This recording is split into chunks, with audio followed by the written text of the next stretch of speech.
Get ready. Garmin Stone Cold Fishing starts right now.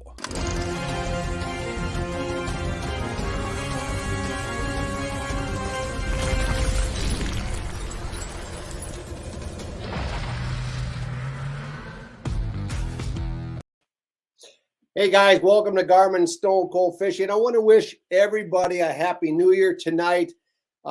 We started off at least around home in some pretty wicked cold weather. I heard it got down to as below as 42 below in one of the parts of northern Minnesota. But the good news is we're going to have safe ice across the ice belt. We got a lot of good stuff to talk about tonight as well as giving away some great prizes. So everybody looking forward to a fun show. We're giving away a Garmin Striker 4 at the end of the show, and you just have to be involved to have that. So, hey, let's bring in co-host Danny Thompson. Danny, man, every time I see those deer still blow me away, man. Yeah, it's been kind of an interesting deer season around here this year, but it's always nice to come down and see seasons pass. That's for sure. Yeah, so we missed last week because of Christmas holidays. I was actually in an airport. I wouldn't have made it anyway because our flight was delayed like a lot of people. But I had a chance to go out and visit our daughter out in Bozeman, which was awesome. We just didn't get a chance to go out fishing. But we did get a chance to get out and fish right before the Christmas holidays. You and I and my brother, and we had some pretty good success. We'll talk about that just a little bit later. But hey, we've got a chock full show tonight. We're going to talk some panfish.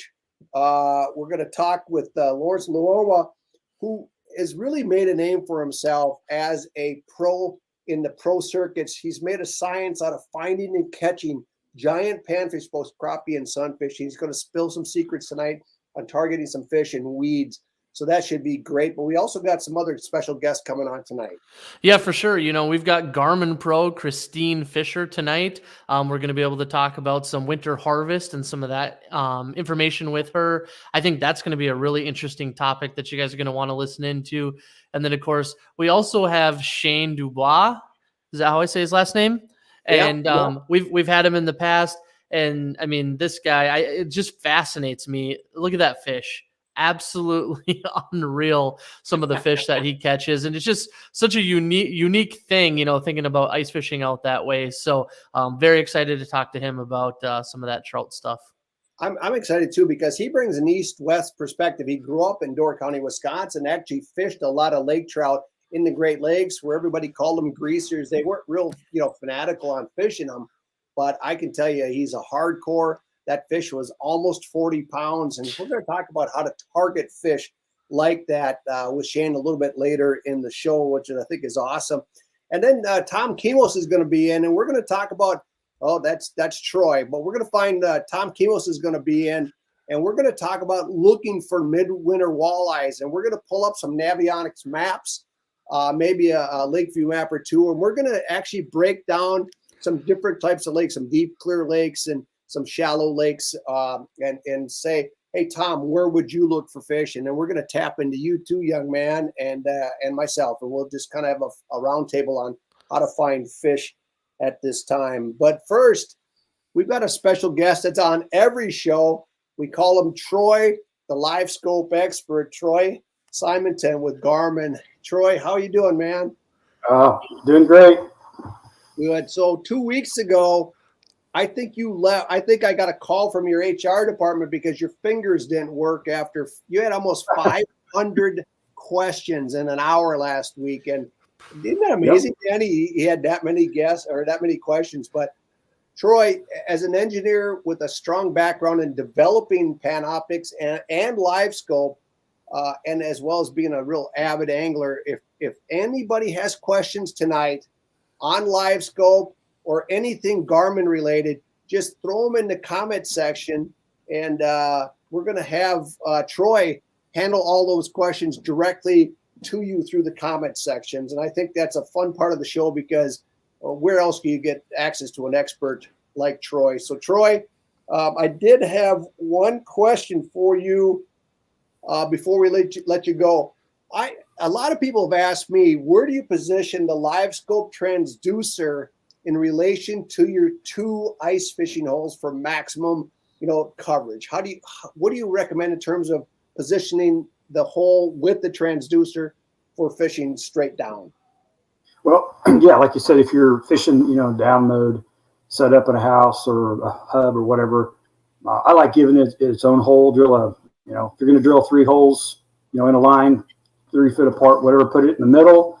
It doesn't have to be, you could bid on either ends, but just have it in the middle, have the chart plotter there where you can get to it, and put the transducer sideways, aiming so you can see both the other holes that you and your buddy are fishing there. So that works out really well. You can independently see who gets bit, where the fish are, and just makes it really nice. So Troy, in about 15, let's say 25 feet of water, how much bottom coverage do you have with the live scope transducers? Pretty typical. Well, usually it's about the same depth as what your water is, or the width is about the same depth. So 25, 30 feet is what you see there. Okay.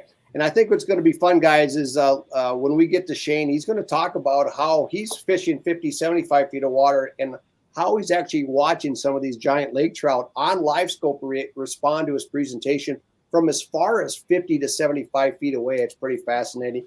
Hey, Troy, we're going to let you go right now. We'll bring you back at the end of the show. But if anybody has questions about using live scope or any questions that, or maybe even if you have an issue, just reach out to Troy in the comment section. He'll respond to you directly, and should be a lot of fun. So, Troy, we'll see you in about an hour, sir.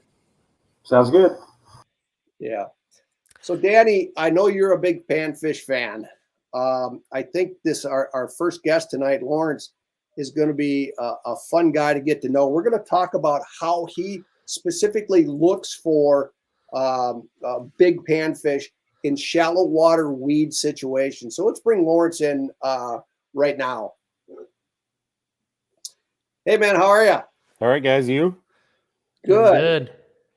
So before we've got 10 minutes with you, so I want to make sure that we cover this as efficiently as possible. Take us through, when you're fishing a tournament with Tad Westerman, your partner, how do you guys approach a lake that has a lot of grass and really look for the biggest panfish in the system? What's your approach for looking for fish? Yeah, and we just ran into this too at the NIFC Championship. The South Twin Lake was just choke full of weeds this year, and in fact, it's so much weeds it actually choked out areas where fish were in the past because we had a tournament there before. But really cool because of that, right? They had a big center bar on that lake too, and a big center bar concentrated most of the fish at the time, and it had a lot of fish. And it was, that was 2-3 miles of a long bar that you had to get through. So what was really cool is we still run it like we do basin wise first, right? We run our machines and run our perspective mode, right? With the Garmin Live Scope first. You run perspective mode. And the main reason why I want to do that is because most of the fish that we try to target, we want to see them moving, right? We want to see them actually active, because if they're not active in the weeds, most likely they're not going to be active to come up and bite you. Otherwise, it's really hard to target exactly.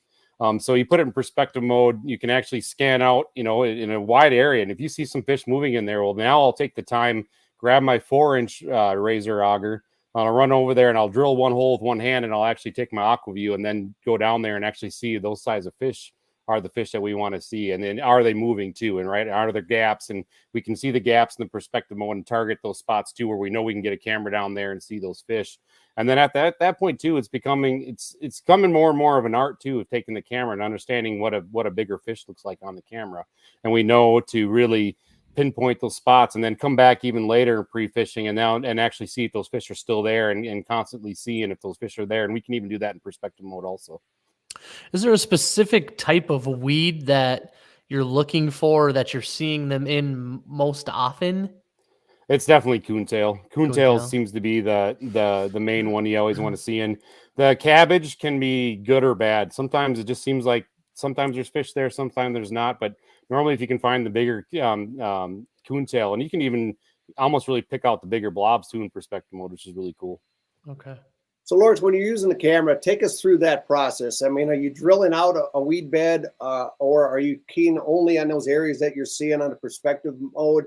on the live scope? Or, I mean, take us through that whole process. Well, what's really cool is if you got it down with the micro cameras now, is you can actually hold that micro camera in your hand, right? And what we do is we drill the first hole, and with a 4-inch auger, you can drill with one hand. If you run in the bar just right and you got a smooth place, it's not a safe thing to do, but sometimes you can run it with one hand, get it down there, drill the hole, and then you can actually drop the camera down, and we look at there, see if the fish are there, and if they are, then you pull the camera out and you just put really big loops around your one pinky. And you loop that cord around your pinky, and then you go to the next. I can just move 25 feet over or 10 feet over, drill with one hand again, and go. And you can actually end up doing a whole span of a football field in about 10, 15 minutes, which is pretty cool. When you find fish, I mean, when do you decide to fish a pot of fish, and then how do you approach them? It's mainly the size of the fish that we're seeing on the camera, right? Because normally if there is a weed bite going, there's going to be multiple fish in multiple areas in there, and then we'll know if they're bigger ones or not. And then come game day, then we're going to go down and actually see how active they are. And a lot of times pre-fishing will show you that, but sometimes you just don't know until the game day is. So me and Tad, I'm always a 3 mil guy.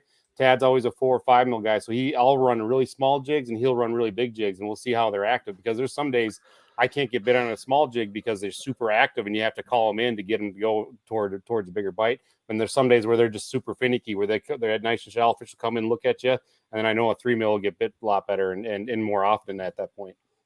So Kenny Barton's got a question for you in terms of what kind of camera are you talking about? The AquaView Revolution Pro 5. That one has it. And what's really cool is that one too is we even record, and we kind of keep mental notes and also use our GPS on our live scope. Because when we are doing that, you can actually see that fish moving in there. You can actually touch the screen, use that GPS movement, and actually move to that exact spot. Especially that works well in the basins, but in the weeds, and then we can actually get to that spot and save those waypoints. We know where they are, but then we can also record on that AquaView and kind of compare. Okay, are these bigger or not? And when we get back to warmer temps inside the cabin, we can actually look and see if they're bigger or not. So Danny, are you using cameras in the grass yourself as well? Sometimes it's not that actual version, but I got one of the older AquaView micros, and exact same thing, just being able to drop down there, see what it actually is. I think me and you even kind of had an example of that where you're able to drop down and we're like, okay, there's some huge fish coming through here. What the heck are these? And sure enough, they were pike. They weren't walleyes, but just being able to have that like reassurance of what you're actually looking at and getting an actual size on it. Sometimes that camera is nice for that, for sure. Lawrence, one of the things I've learned on Lake Commandos as well is when you've got two partners and you approach a day differently. You're using 3 mil a tungsten, and Tad's always using 4 or 5. You've learned pretty quickly if there's a preference for one color or another, or one size or another. I think that's really cool. One of the questions that I came up earlier, and I had the same question. So when are you going to live bait? When are you going to plastics, or do you stick with one or the other? Normally, if it's a sunfish bite, I'm definitely sticking with the live bait. Almost, especially if I'm knowing I need to go small. If pre-fishing was telling us that we need to go small, I'm starting off right away with live bait.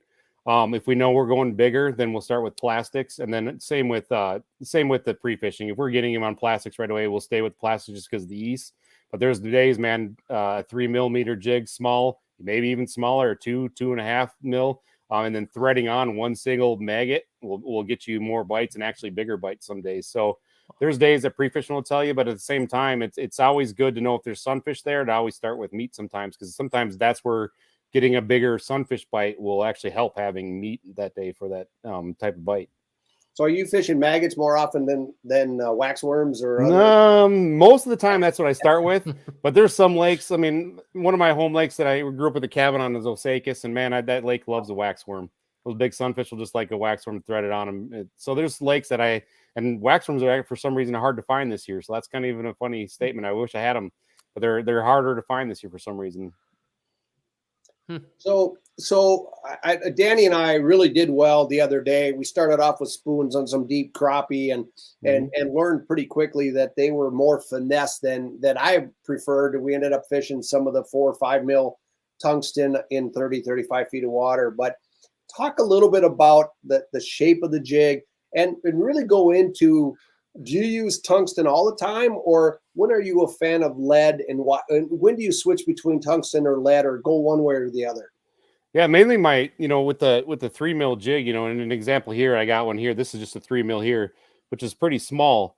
And what's cool about it is it's a smaller jig, and I know to go bigger. But the reason why I like using 3 millimeter, especially when you're battling a bluegill at a really big bluegill will come in, right, and actually attack your jig, and he'll come in sometimes and look at you, and then you even see him sometimes blow your jig, right? So he'll blow it, swing it that way, and then some days he'll suck it in all the way. Well, what I found is especially if Tad is getting those bites in the 4 or 5 mil, is sometimes it's not necessarily the size or the weight, right? It's the profile that they're looking for. So what I found easier is when we go to a 4 or 5 mil, and when I say that, I'm going for the profile size. I'll actually go to lead in that case. And the main reason why is because then that sunfish has an easier chance to pull that jig sideways, right? And it's also another reason why I like using mono, because mono will actually float a jig. If you're matching the mono size to that jig, it actually float it better and allow a fish to pull the bait sideways. And it really helps in a really bad, really finicky bite. Danny, at that point. We had talked about this the other day, but I mean, I've watched hundreds, if not thousands, of bluegills try to eat. And I mean, I think people would be shocked at how many times they try to bite and can't get the bait in the hook in their mouth. They're just not that efficient, or they just don't want it that bad, or there's something wrong with my presentation that doesn't allow them to eat. Are you typically using horizontal jigs like the one you just showed, or when do you go to the ones that sit upright, sit more vertical, or don't you use those? Mainly vertical sometimes seems to help. But a lot of times I would say I'm just always going horizontal. Just it's mainly because of a confidence thing. I think a lot of times too is, we even talk about size and how Tad likes to fish big and I like to fish small. And even if you took like a top 10 of the teams, right, which are 20 different guys of the NIFC of the last tournament, I bet you all 20 guys use something different, right? And that's because what they're confident in. And again, the confidence bites, and some guys like the horizontal, some guys don't, right? So at the same time, though, I like to keep it horizontal as much as I can, and it's just kind of more of a confidence bait for me. Well, it seems like the horizontal is almost a better design for the way a bluegill feeds anyways, where it's like those crappies, a lot of times they'll come charging in and they'll hit like a spoon or a bait from the bottom, but those bluegills are almost always coming in from the side of it and looking at it before they'll even do anything with it. So it just seems like a better presentation, I guess, for bluegills. Exactly. I would even say too with the spoons, it's why the spoons like the clam, I forget the small little tungsten ones, but they're super small. But even those spoons are helping because they're helping with that where they charge in and grab a whole treble hook, I would say, more than just that single bite because of the crappies coming so charged. I think that's why the spoons are taking off a little better, just because of those suicide fish that just want to come up and grab right away compared to a fish that does come from the side. And those are the finicky ones, right? They're going to come in and look at you first and then bite. Yeah. So, Lawrence, one of the things that in Target Walleye, there was a piece a few weeks ago, I guess it was, where you actually tweak your jigs, and I've got a shot of that. Why do you? Tell me what's the difference between what you call a tuned bait and the stock bait? What makes you want to do that? Yeah, one of those things when we went overseas, right, and you start using the whole jigs. The whole jigs use a snell knot, and then when you snell knot, that's how you tie the jig to the line. And when he did that, we found out that it kept it horizontal, right? And then, so here's like your standard tied on jig, right? With this, it actually runs at a 45-degree angle. If you actually pull on it, it's right there. And, the Dave Gens even wrote many articles on it. Like if you pull the knot sideways and then you can get a horizontal thing. Well, the problem is with that is that bluegill comes in, he goes, and we all do it, right? That comes in, pulls it, and misses it. Well, now your jig's stuck like this. Well, that bluegill still might be there, but now all of a sudden he wants that horizontal bite and can't get it. Well, what we found out is if I can tune it and I can straighten that eye straight up and down on a jig, and if I can straighten that up and down and I can bend that hook out, well, now if a bluegill comes in and I snell knot this, so I actually come through the eye and come through and actually tie that jig right there. Well, if a bluegill comes in and actually pecks at it, it's actually going to go right back to horizontal there. So I'm always at horizontal, and that's the whole point of that. So that bluegill come in and grab it no matter what, and I'm always at horizontal every time. And that's kind of the cool part about that is what we just learned, that now you're in the game every time. So you may miss that fish right away, but now you're back still in that game because you got that horizontal presentation if they're that finicky. So you do that after you bend the hook eye straight. Exactly. I think it just found it kept it more and more horizontal even for. And then it also allowed me to bend that hook up to get a better hooking percentage also. that tip alone, Danny, I think was worth just getting up today. Yeah, exactly. Exactly. That's amazing stuff. Hey, you mentioned mono. I mean, are there times that you'll go to fluoro or braid, or do you stick to mono mostly in shallower water? Well, and a lot of the times now, and mainly because I tight line, and tight lining is watching yellow line actually in the water, and I'm actually watching my line underneath the water and looking for bites. And what I do is I use mono because I match the mono to the size of the jig. So I'm always using 2 pound test for 3 mils. If I go to a 4 mil or 5 mil, I'm actually going to 4 pound test. And the main reason why is because that's the right amount of weight to straighten out mono line. And mono line right floats. So the second time the fish actually pulls it sideways. So when that fish actually pulls your jig sideways, right, and actually pulls it sideways, well, that'll actually put a coil in your line, and that line will float and actually detect that bite better when you're tight lining. And honestly, my opinion too is you'll even see a bite quicker on a spring bobber in that case, because that line will float. And a lot of times people see an up bite. Well, at times if the fish comes in the sideways, you're actually seeing that line float, and actually you'll see your spring bobber move faster. And I think you get a little quicker bite detection that way. So because of that and bite detection, I always just think mono is a superior line just for the bite detection reason. Awesome. Hey, Lords, I got to say thanks so much for being here tonight. We've got a full schedule, but that's some pretty awesome stuff. I mean, it's so fun to talk to somebody that is such a master at what they do and do well. So we'll be watching you for the tournament season going forward this year, and hopefully we'll see you on the water. Yeah, guys, thanks for having me. It's cold, but we'll start this tourney season for 2022 this weekend, so we're ready to go here. Good luck. All right, everybody, say goodbye to Lawrence Luoma. We appreciate it. Thanks again, guys. Yeah, bye. Hey guys, just want to mention too, make sure you're sending in your comments and your questions and whatnot. We do have the drawings going on still. I believe we're giving away a Striker 4 ice fishing bundle today. So we've got an awesome drawing today. And then of course, you guys are also being entered into the drawing for the actual Garmin Live Scope bundle that Steve has behind him. That's the new lithium bundle. Has a lithium battery in there, the new cable on the LVS 32 transducer. So all of your questions, comments, and all of that stuff is getting you guys entered into that. So be sure to do that during the show. We were getting tons of good questions. I think we got over 500 of them, we said, on our last episode. So you're doing a good job of it, but just make sure you do that to get entered in. Hey, Danny, I'm going to have you and Tom go through the maps for a little bit. I Okay. need to get a hold of Shane. He's having issues getting into the studio right now, so I'm going to bow out for just a few minutes, and you and Mr. Kimos can go through these maps and highlight some of the areas where you would target midwinter walleyes. All right, Sounds good. All right, there's Tom right there. Hey, Tom, how's it going? Good. How's it going, Danny? Doing good. Trying to stay warm. It got a little bit too cold maybe here. Yeah, we actually lucked out because we had a pretty big snowfall coming, and it only ended up being a couple inches. Oh. And the good part about that is we needed this cold snap because most of the lakes down here are wide open still. So it's actually a good thing. But I was worried about all that snow, but we should be in really good shape by the end of this week. Yeah, I know some of central Minnesota. We should have got the cold before the snow because the ice was setting up really nicely. It was looking pretty good. And then we got dumped on with like 20 some inches of snow in many cases. And now with the cold weather, and even when it's 20 below, 26 below like it is, and you have that much snow, you're still going to end up with slush and whatnot. So it might end up being a little bit of a mess, but it's still early in the winter. So I think we got plenty of time to get through it here. Yeah, absolutely. But you always hope to get a good solid base layer of ice, but you got to take what you can get. It's been kind of a strange fall and early winter, but we should be good. We should be good to go after this week, I think. Yeah, for sure.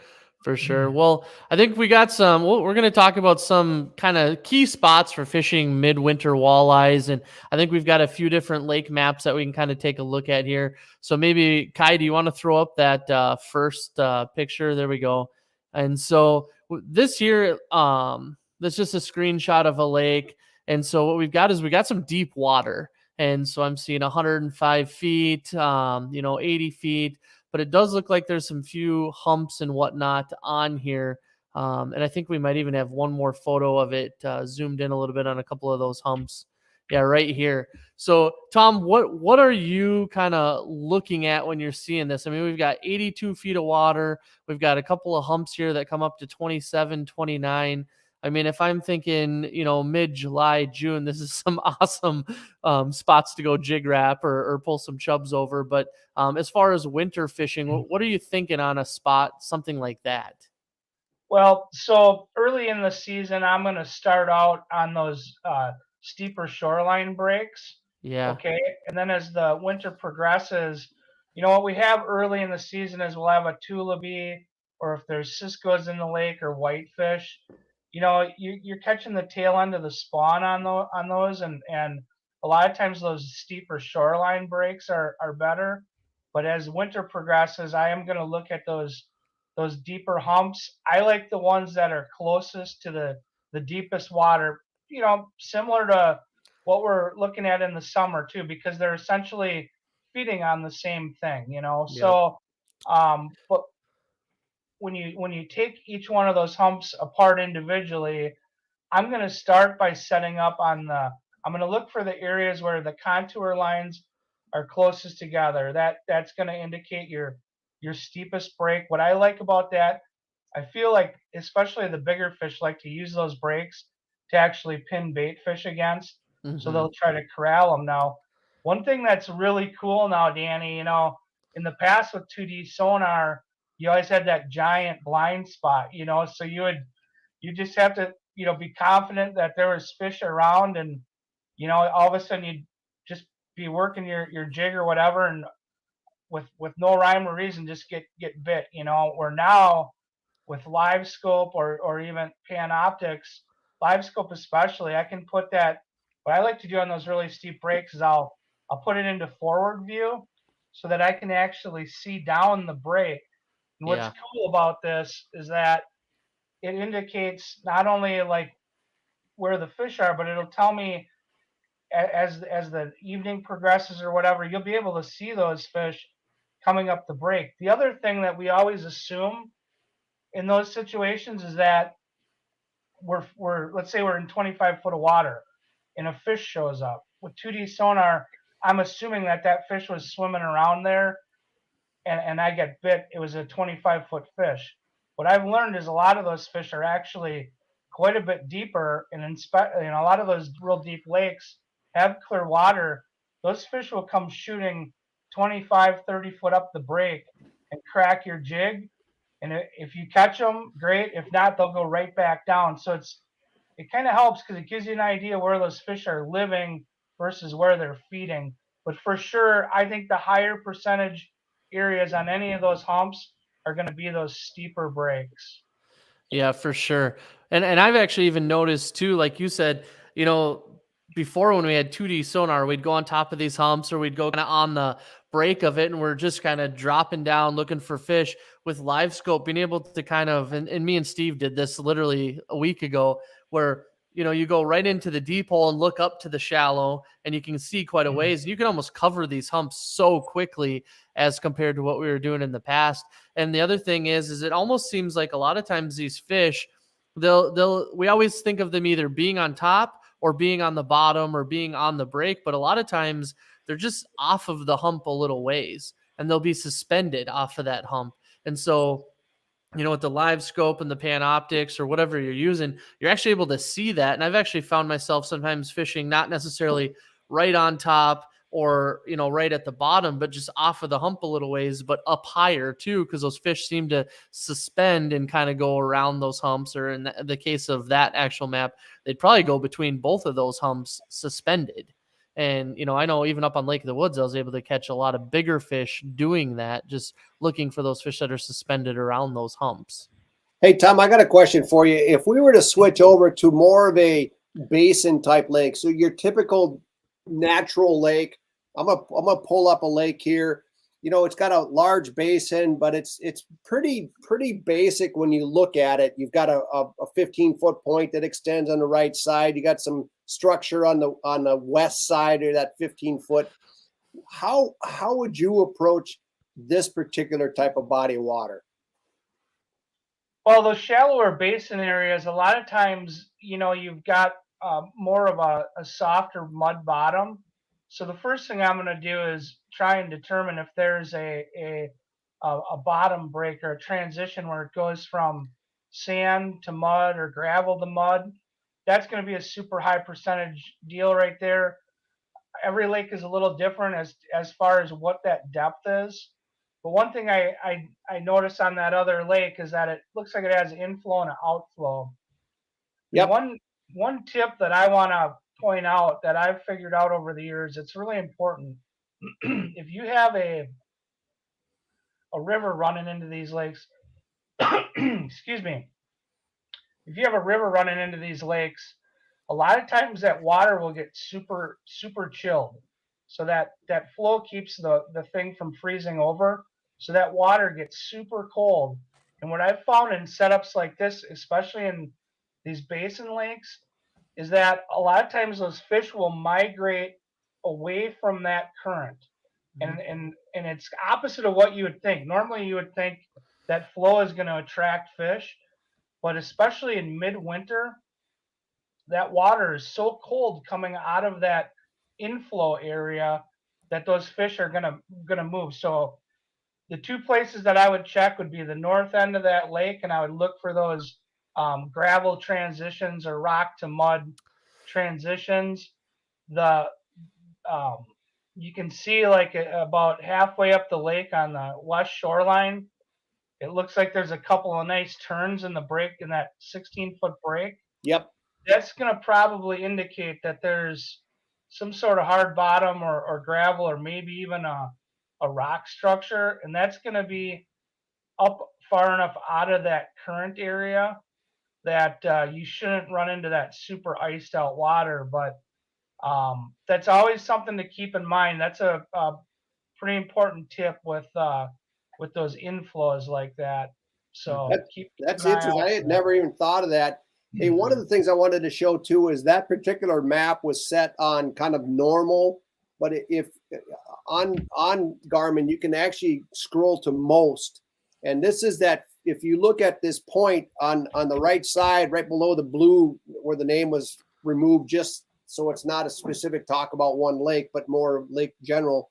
If you come on that 15-foot point on the right side near that outflow and you go to most, you can see that there's a lot more to it, I think. And it's key that you make sure that you go in and understand that your mapping can be a lot more detailed, especially with lake view and navionics, that you're going to get these 1-foot increments and you can get a much more detail. And I think that's pretty fascinating. Let's move on to another really shallow type of lake. Just a very generic. I mean, max depth on this particular lake is 26 feet. Very generic. How would you approach a body of water like this for midwinter walleyes?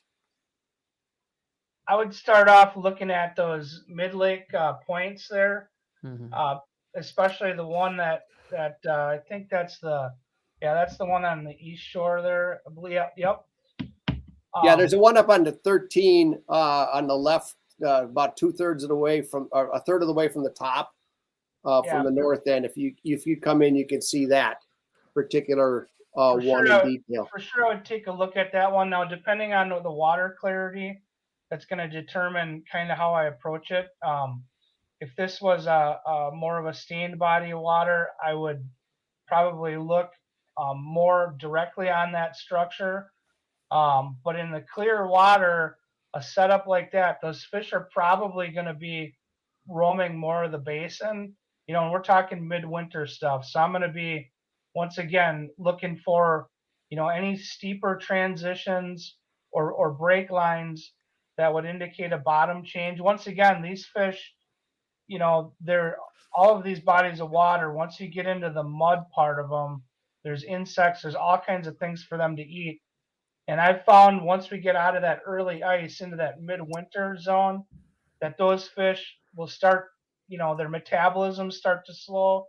And a lot of times they'll start feeding on smaller baits, and if they weren't bug eaters all summer long, that you'll see them start to run around in some of those transition areas. So I certainly would look at the structures, but once again, a setup like that, I'm going to be looking for more of those bottom transition areas. Is that So a you're going to need particular to type use a of lake? combination of your mapping and, your mapping along with, this is where, you need to pay attention to your bottom when you drop, no matter what it is, whether you're using live scope or 2D sonar, to try to pay attention to whether you're looking at harder or softer bottom. A lot of times with the live scope, you can on 2D, I'm sorry, on down view with the live scope, you can see those transitions pretty easily, which is pretty cool because it helps you to make sure that you're right where you need to be, especially like if you're setting up a wheelhouse. I know a lot of you Minnesota guys like to set up camp, but Said the guy with the Green Bay hat on. yeah, see what's going on here? I thought we had a rule, Danny, that there was no Green Bay hats on. Yeah, I thought that was a rule on the too. show, but yeah. Hey, you schedule this during the game, you're gonna have to expect I'm gonna we're a little bit drop a hat on here or something, Yeah. I thought you'd be like a Kirk Cousins and just not play, Yeah. No, Hey, I hey didn't Tom. I didn't have a runny nose tonight, guys, so I still showed up. Oh, I appreciate that. Hey, one quick other question. Is there a situation where you spend more time are you drilling out? When I get to a hump, I like to drill that out maybe an hour before dark, prime time, and then leave it quiet the whole time. Are there spots where you fish with multiple holes, or are you set up and stay? I mean, you waiting for the fish to come to you, or do you go to them? In which situation do you do which? No, that's a great question. And, if you've already determined that you have a sweet spot, absolutely get there before prime time. A lot of times, we fish up in Escanaba a lot, and it's insane some mornings what time you need to get on the water in order to have things quiet down before those fish get active. So absolutely, get out there, try to get out there and give yourself at least an hour or 2 hours for everything to calm down, and give yourself an opportunity to be able to hole hop. That's a luxury of like actually knowing like the spot on the spot. And, a lot of times guys make the mistake of getting out there too late, and when the fish want to be up feeding, you're blowing them off. So that's the one time that I will drill a lot of holes. But when I go to a new body of water, it's tough to, sometimes that bite window is so small in the evenings or early in the morning that you can, if you decide to set up in 20 foot instead of 25, you may miss the whole deal. And that is, once again, the beauty of live scope is that, I'll sit on structures like that. I use forward view a lot because I want to know, I want to be, if I made the wrong decision about depth, I want to be able to make a quick adjustment.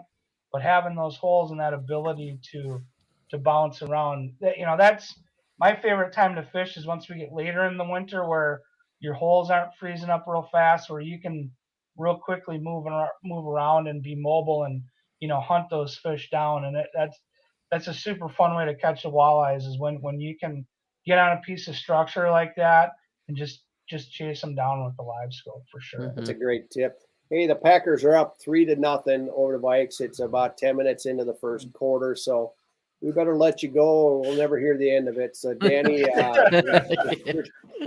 we're hoping the Vikings come back, but it's a lost cause anyway. So, yes, we'll try to keep it under 30 for you guys.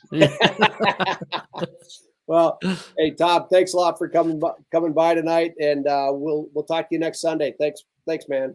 All right, sounds good. Take care, guys. Have a good night. Go See you Pack. later. Yeah. I mean, no. No. Hey, Danny, we just went through a massive cold front. You've done a lot of tournament walleye fishing. I mean, we've had some questions come up here. What effect do you the temperature dropped down to 31 below this weekend up on Lake of the Woods. I heard some guys did pretty well. Some struggled. How do you approach a cold front like that? Or do you, I mean, talk about what do you think is happening Yeah, in that you know, situation? I think there is obviously there's something to the cold front. It definitely is going to affect the fish. It's interesting because from every fishery to each fishery, it's going to be different. It seems like you can go some places and it'll seem like nothing happened, and they're not affected by it as much. And also, I think where the fish that you're fishing live, you know, if you're fishing weed walleyes or you're fishing deep water walleyes, it seems to affect them differently. But typically I'm going to slow things down. I'm probably going to go make sure I'm going more with that live bait, getting it more right in front of their face. You might not have the fish that are willing to chase it quite as much as they were, you know what I mean? And a lot of times you'll still get a bite, but you're going to have to work a little bit harder for it typically. Yeah. You also see a lot of those fish will be holding a little bit tighter to the bottom and just more lethargic in general, which I mean, it's 30 below zero. You can't really blame them, but they definitely feel those pressure changes and they definitely feel those weather changes and it does affect them. You know, that's something I think that's all wildlife. We can see that in all of them. So, Yeah, usually slowing it down. There was a great bite on Mille Lacs a week ago, and I was yeah. up. I know some guys that really did well, and then I ran up on Thursday, and it was interesting. I was on a shallow 22-foot hump on the southwest corner, and I really expected a good nighttime, evening type of bite. On live scope, I saw a total of 4 fish the whole time we were set up on this location. And I was stunned, and every one of them was belly to the bottom. And it was pretty obvious that they just were not in any type of mood to feed it at all. So it's pretty amazing. Hey, I'd like to move on real quickly. I do want to congratulate Kurt Morgan of Colorado, who won the 6-inch Razor Scout last week. We forgot to mention that. That was my fault at the beginning of the show. I was too excited to get moving into the topics and stuff, but. So congratulations. I was using a 6-inch Scout today. I spent 4 hours on the lake with a camera and live scope and looking for panfish. And the good news is right toward the end of the day, I found them. And what's interesting is I live on this lake, and I probably know it as well as anybody. But what stunned me is the lake has really changed in recent years. And I struggle with memories. I think one of the things I've learned on Lake Commandos is that you actually do extremely well when you approach a lake like you've never been there before, because then you respond to what you're seeing. Yep. So I think that's it was a great lesson again today. Hey, I want to show Danny just a little fish that was swimming around out in Flaming Gorge. I don't even know why he bothered taking a picture with this thing. It's not that big. I bet you it's not even 40 pounds, but I give him a hard time. I'd like to bring in a Wisconsin transplant, Shane Dubois, who started a guide service recon out in to fish western Wyoming. Now, here's a guy that grew up in Door County, Wisconsin. He had Lake Michigan on one side of his house, and he had Green Bay on the other. I mean, the world's best fishing spots. And he moved out to western Wyoming. And it's really made a name for himself, putting people on giant fish, both summer and winter. So I'd like to bring Shane in right now to Garmin Stone Cold Live. Shane, how you doing, man? Thanks for waiting for us for a little while. Yeah, no problem. How are you guys? Good. We're good. Can you turn up your volume just a tad, if possible? Yeah, let me try. Is that better? Yeah, there we go. Perfect. So how big was that lake trout?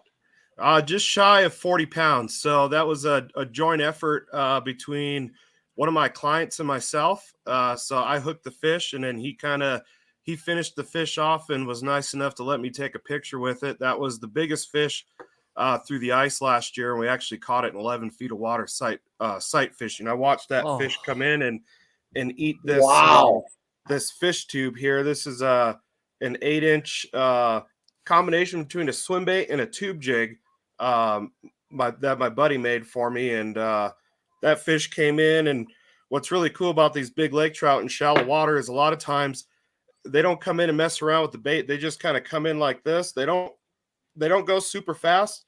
They're just like a medium pace. They just came in, took the bait, and I watched this bait, sideways disappear in the fish's mouth. And when I hooked it, I knew it was big, but I didn't think it was that big until I hooked it and it turned to the side. And, it's kind of like when hunters get buck fever, I got fish fever. And then that thing just, it took off and about spooled me twice. So it was pretty, it was a pretty exciting thing. And then my client comes running over. He was fishing in a hut next to me, comes running over. The fish actually, he dropped his rod too low. And trout, you want to make sure you keep tension. He actually dropped the rod. The fish came off where it was hooked on the right side of the mouth. And then I was using one of these double hooks like this. And this little tiny hook right here actually hooked the fish on the other side of the mouth, because we were watching this fish go back and forth underneath the hole where you couldn't see the bait. And then all of a sudden you just saw like the pop in the line, and there was there. And then all of a sudden the fish was back, and then it was sitting like this out of the corner of the mouth. So that fish was almost a fish story. That's amazing. So is that bait available commercially if anybody wanted to order those? Yeah, so this bait and then these tubes here, you can get them at CJ Custom Lures on Facebook. So he doesn't have a website or anything, but it's CJ Custom Lures. And so it's this bait, for those of you who have kind of seen me talk about lake trout, this is kind of a combination between an airplane jig and a jig, and it just gives you that little added action on the bottom that these lake trout really key into. And that bait for me has been a game changer for lake trout, just because it gives you that extra glide on the bottom when you barely lift that jig off the bottom. And in presentation for those big fish because that fish there is probably about 40 to 50 years old. Wow. So they've seen a bait or three. So who makes that jig head? I've never actually seen that style before. Same guy, CJ Custom. There's a couple. These jigs kind of have a mixed reaction from guys. I personally haven't had any issues. I like to use it just because a lot of times when these lake trout come, they'll hit that from the fin forward on the bait almost 9 out of 10 times. So what I used to do is I'd take if you just imagine that this long shank wasn't there, I would take a hook like this and actually put it in the bait backwards, so the hook would come out the front of the bait, because those fish are keying in on the head of these fish. So when I'm using these tubes, I tried to find one before the show that kind of showed where they were biting, but even this 10-inch tube here, that it's crazy, because a lot of guys are like, oh, I don't have a hook that's big enough or a shank that's long enough. But I'll say on this, where I cut that bait off with my hand, that's where about 90% of the bites are going to come from these lake trout. It's just kill shots. They go for the lungs of the fish, essentially, with the gills. Wow. Shane, so talk a little bit about the difference between, say, targeting Western trout and Great Lakes trout, or even I've spent a fair amount of time in Canada fishing some of the wilderness trout up there. But I mean, Great Lakes fish and Western fish are two different animals. Yeah, I'll start off with, Great Lakes. You can catch lake trout pretty much doing anything. I feel like, go up there trolling for salmon, we'd catch them. Go out on the lake and you could jig them with lipless cranks, casting spoons, stuff like that in shallow water in the fall, and do really good. Out here in the West, there are some lakes that you can catch fish using top water in the spring and fall in the spawn. So there's a couple guys that came out here and did a few shows doing that. But Flaming Gorge kind of fishes totally different than any other place in the United States lake trout wise. More of a finesse presentation for these fish out here, where you can go to a lot of other lakes like Fort Peck and Pactola, stuff like that, and do aggressive jigging for these fish. You can do that every now and again here, but for the most part, you're dropping that tube down, and a lot of guys, they don't even move their jig at all. They'll drop the tube jig down to the bottom, about an inch off the bottom, and then just let it sit there, and they don't move it at all. A lot of times you move it, that those big fish will get spooked and go away, and it's just because these fish have been around for a while on these western lakes, where for the most part the fish in the Great Lakes are younger fish, so they're a little dumber, not as schooled as the fish that we have out here. So how deep are you typically fishing, and are you, like a lot of reservoirs, I know the river bends are key. Is that true on the lake trout on Flaming Gorge? Yeah, so everything is kind of, keys in on the river channels and the points and humps right off the river channels. And the main reason for that is the number one food source for the lake trout out here is kokanee salmon. And so those salmon will often hang out in the river channels, or they'll go up on the humps and stuff that are right off the river channels. So those humps and those points create great ambush points for the lake trout to kind of sit and ambush not only the salmon, but, the rainbows. And what we found this year is a lot of the lake trout out here are actually really keying in that shallow water on the actually eating little carp. So that was, that was something that was pretty interesting. But, ice fishing, I typically, on average, I'll fish from 40 to 70 feet. And then just before ice comes off, I like to go fish shallow stuff. A lot of those fish are cruising, looking for the rainbows and stuff that are pushing into that shallower water for the spawn. So, hey, Shane, if somebody wants to book you to take a trip this winter or even the summer, how do they get a hold of you? Yeah, so the best way is just on the Recon Angling Facebook page or the website, reconangling.com. I have a wait list right now, about 52 people for ice. And we have no fishable ice for big fish yet, so getting a little nervous with that. But I have plenty of availability open in the summer. But yeah, that's the best way to get a hold of me. That's awesome. One last question. What are you using for rod and reel on these fish? So I actually have some custom rods. So this is a 45-inch spinning. So I have Abu Revo X on here with 30-pound braid and 20-pound floral leader on here. What's really key with these big fish is having that longer butt on the rod. It gives you a lot more control. And then I also have behind me some other custom rods, some bait casting rods here. This is a 44-inch, and then I use you can use any low profile reel of your choice. My favorite has been the Abu Zeta. It's just been a really smooth reel. And then for the people that want to find something economy wise, Jawjacker makes a 36-inch heavy rod.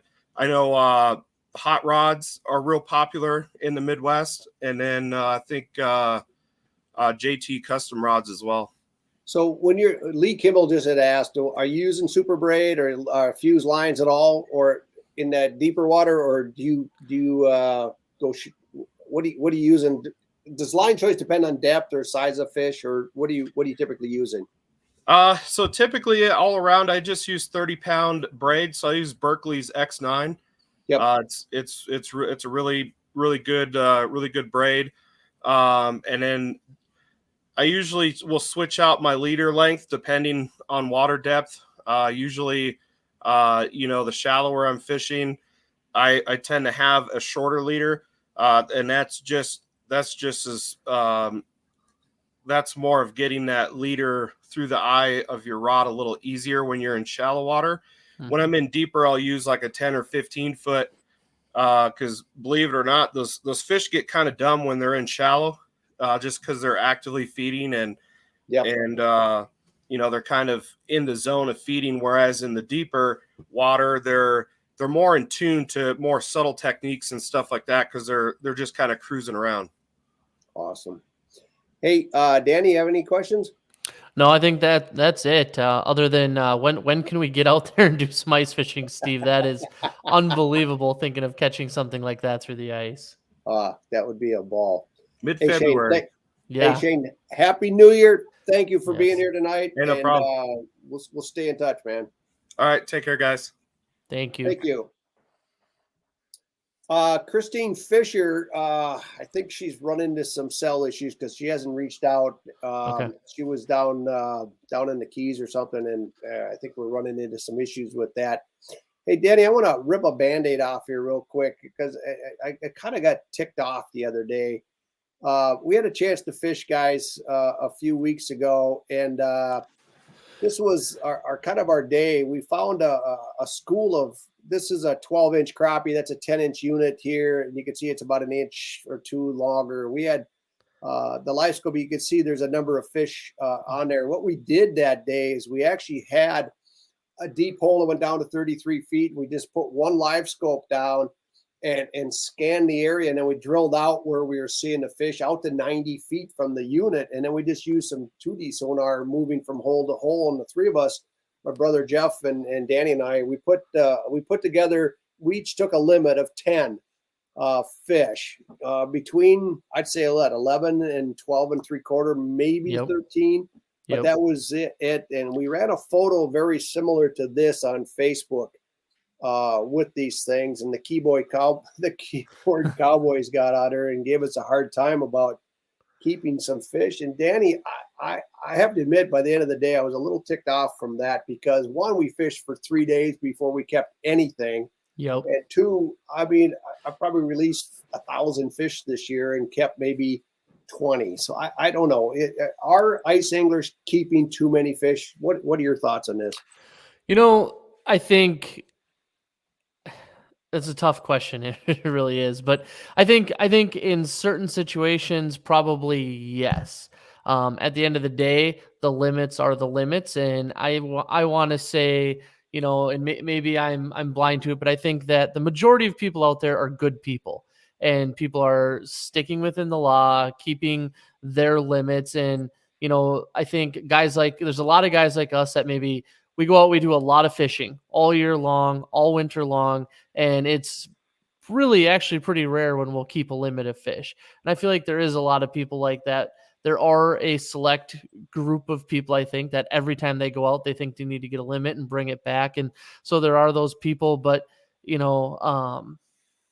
I don't know. I think there's probably a lot more fish kept in the winter time than there is the summertime. And I think that just goes back to, the mentality of how ice fishing has been for years and years and years. It seems a lot of people will keep every time they go ice fishing versus summer fishing, but I don't know. I got a story to share for you. I'm part of a men's group that does an annual fishing trip. It's a summer trip. And one year they went to the Red Gut, the Ontario side of Rainy Lake, and I couldn't go on that particular trip. And the next weekend I ran into everybody, and one of the guys comes up to me. He says, a guy named Don, and Don says, "Hey, did you hear about the men's trip?" I said, "No, what happened?" He goes, "Worst trip of my life." Really? I said, "What happened?" He goes, "We caught 120 walleyes a day per boat, and we couldn't keep any." Like, that sounds miserable. Yeah. A couple minutes later, a buddy Dale walks up and he said, "Did you hear about the men's trip?" I said, "No, didn't hear anything about it." "Why?" He goes, "Best trip of my life. We caught 120 walleyes per day. Didn't have to clean a single one." It is definitely all about perspective. But I do think that one of the questions that has come up, particularly with live scope and technology, I mean, pan optics and things, do we have the potential of harming our fish populations? And my argument on this is that I think that we have a generation of anglers today who recognize that it's not all about keeping fish. I think that the one thing that I love about live scope and technologies like panoptics is that I've learned so much about fish behavior. Yeah. One of the questions I forgot to ask Shane is, he said he will see trout 50, 75, 100 feet away from his hole. they'll see that jig and he'll watch them on live scope scream from 50 feet away to eat these baits. And I've learned more with live scope in the last 3, 4, 5 years than I've ever learned in terms of fish behavior. They're a lot more active. They'll come a lot more, a lot of distance. When they reject a bait, when you and I were taping a Lake Commandos episode, watching walleyes come up to jig and leech. I mean, if there was a chartreuse jig that day, they would reject it totally. They'd scream up to it and turn at the last second. We had to switch to a black, and we caught more fish that way. But I don't know. It's interesting. I think as anglers, we got to be careful that we don't over harvest at the same time. I mean, there's nothing wrong with keeping fish. I can assure you, Karen and Pierce and our neighbors who we had a big fish fry with some Lake of the Woods walleyes and some crappie. I mean, it's part of fishing, and I'll never give that up. But at the same time, I probably keep fewer fish than most anglers. And Danny, I know you're kind of the same way. Yeah, and I think you got a good point on this generation of anglers coming up, and obviously me being a big deer hunter, I think there's a generation of people that are more, cautious or, conservation minded about, respecting the game and keeping it there for future generations and whatnot. So I think although we may have the opportunity to see more fish and catch more fish using live scope, like I said, at the end of the day, the limits are still the limits. We still want to do the right things. And I think a lot of people out there are like that. And I think if they aren't, that's our job as anglers and part of the fishing community to help change those people's minds to do the right things and make sure that, just because we can catch 100 crappies a day doesn't mean we need to keep all of them, and, just making the right choices there. And, like I said, I think for the most part, there's a lot of good people out there, and people for the most part are doing the right thing. I think so too. And I think too that we should recognize that there are things called trophy panfish. If you've got a 10 and a half inch, 11 inch bluegill, I mean, that's a 10-year-old fish. Do we need to throw that in a frying pan? I'll tell you what, I think that the chance that 11 inch bluegill or that 16 inch crappie gets thrown back today is a heck of a lot higher than it was in 1999. Yeah, I agree. And I applaud anglers for doing that. And, if we had a fish that was over 13 inches when you and I were there, that was going back down the hole. Yeah. There's no need. I mean, it can actually hurt the fisheries. But I tell you what, if I have a 12-inch perch in the bucket, but again, too, if you got a big walleye, whatever, I think we just need to be careful on that. Well, I wanted to get to fishing lines tonight, but we ran out of time. I do think we need to select a winner tonight. And Kai, if we picked someone for a winner tonight, let's scroll as we go across. I believe we do. Congratulations, Melissa Went, on winning the Garmin Striker 4 Ice Bundle tonight. I'm sure that's going to be awesome bundle for you, and congratulations on that. Awesome. So Melissa, we'll get Kyle reach out and get your shipping address for this, so we can get that in the mail to you in this coming week. Thanks for joining us tonight. By the way, that Striker 4, if you guys haven't fished it, is an amazing unit. You've got GPS as well as an excellent 2D sonar, which is amazing. It's what they're selling for about $249, I think, most places. So that's pretty awesome. So. Anyway, hey, Danny and everybody, I'd like to wish everybody a happy new year going forward. Thanks for joining us tonight. We have a little bit of a post. We're down on comments. We only had about 200-300 tonight instead of 600. So I look over at Troy, and Troy, you don't look worn out tonight.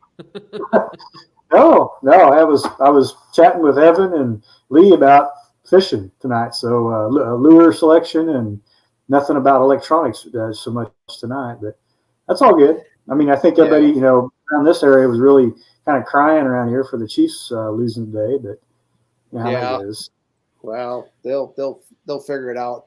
Hey everybody, happy new year, and thanks for joining us tonight. We'll be back next Sunday at the same time, 7 Central, and we'll be giving away some more prizes and having some great discussions. Troy, I know you'll be back, so if you got live scope questions, save them up and join us on Sunday, and have access to one of the world's leading experts on live scope and panoptics.